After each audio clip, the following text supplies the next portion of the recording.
아름다운 글 하나 소개합니다. 감동입니다. 놀라운 선교 기사. 지금부터 100년 전 한 젊은 선교사 부부가 미국 선교부에서 한국으로 파송을 받았습니다. 이 젊은 선교사 부부는 충남 공주를 선교 기반으로 하여 선교를 시작했습니다. 공주에서 첫 아들을 낳았는데 첫 아들의 이름을 한국의 광복을 기원하면서 한국식 이름을 오광복이라고 지어주었습니다. 그리고 올리브와 로저라는 두 딸을 낳았습니다. 1906년 2월 논산지방 부흥회를 인도하고 돌아오다가 비를 피해 상여관에서 잠시 쉬었는데 바로 전날 장티푸스로 죽은 사람을 장례하고 그 장례용품을 보관해 두었기 때문에 선교사님이 장티푸스에 감염되어 세상을 떠나게 됩니다. 졸지에 선교사님 부인은 과부가 되어 미국으로 돌아갑니다. 놀라운 사실은 2년 후 선교사님의 부인이 자녀를 데리고 다시 한국 공주로 돌아왔던 것입니다. 그리고 공주의 큰 교회들을 세우는데 기여를 하고 47년간 선교사역을 했습니다. 그런데 두 딸이 풍토병에 걸려 죽었는데 오광복의 여동생 올리브는 11살에 죽어서 공주 땅 영명동산에 묻힙니다.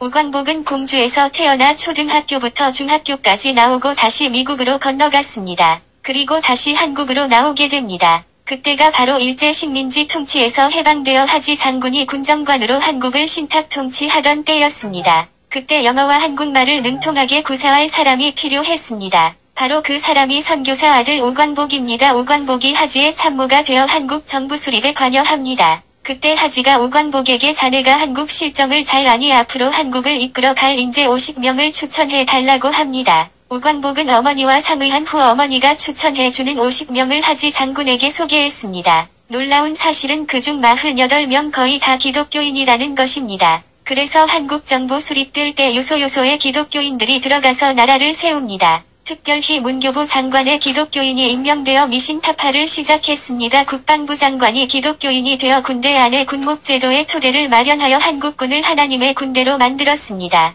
그리고 재헌국회 국회의원 거의 모두 기독교인들이었습니다. 지금도 우리나라 재헌국회 속기록 첫 장을 열면 기도로 국회를 개원한 것을 알 수 있습니다. 1948년 5월 30일 이승만은 이윤영 목사에게 기도로 국회를 열 것을 주문합니다. 대한민국 독립민주국 제1차 회의를 여기서 열게 된 것을 우리가 하나님에게 감사해야 할 것입니다. 나는 먼저 우리가 다 성심으로 일어서서 하나님에게 감사를 드릴 터인데 이윤영 의원 나오셔서 하나님에게 기도를 올려주시기를 바랍니다. 그 기도문은 다음과 같습니다. 이 우주와 만물을 창조하시고 인간의 역사를 섭리하시는 하나님이시여, 이 민족을 돌아보시고 이 땅에 축복하셔서 감사에 넘치는 오늘이 있게 하심을 주님께 저희들은 성심으로 감사하나이다. 오랜 시일 동안 이 민족의 고통과 호소를 들으시사 정의의 칼을 떼서 일제의 폭력을 굽히시사 하나님은 이제 세계만방의 양심을 움직이시고 또한 우리 민족의 염원을 들으심으로 이 기쁜 역사적 환희의 날을 이 시간에 우리에게 오게 하심은 하나님의 섭리가 세계만방에 성취하신 것으로 저희들은 믿나이다.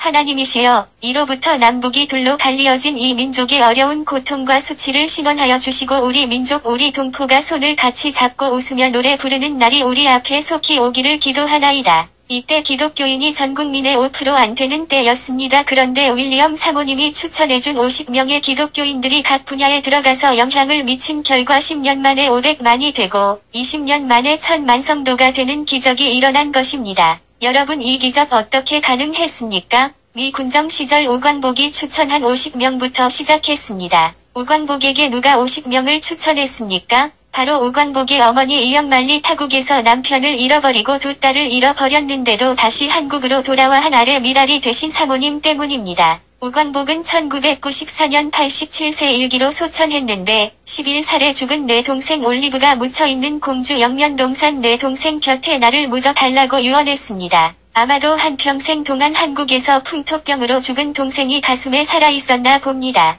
그래서 지금 오광복의 묘가 동생 옆에 나란히 있습니다. 이러한 헌신과 희생을 바탕으로 하나님께서 세워주신 내 나라와 내 민족이 깨어서 경성하여 다시 한 번 더 하나님을 경외하는 민족이 될 수 있기를 기도합니다. 이 글이 도움이 되었다면 다른 분들에게도 널리 전합시다. 감사합니다. 언젠가 감명 깊게 읽었던 이 글을 또다시 읽으니 감개무량합니다. 잊을만 하면 또다시 읽어야 할 은혜의 글입니다. 너무 감사드립니다. 하나님의 역사와 섭리는 역사 너머라는 하나님의 때와 섭리라는 관점을 놓치면 도무지 알 수 없습니다. 이 글을 통해서도 이 진리를 절감합니다.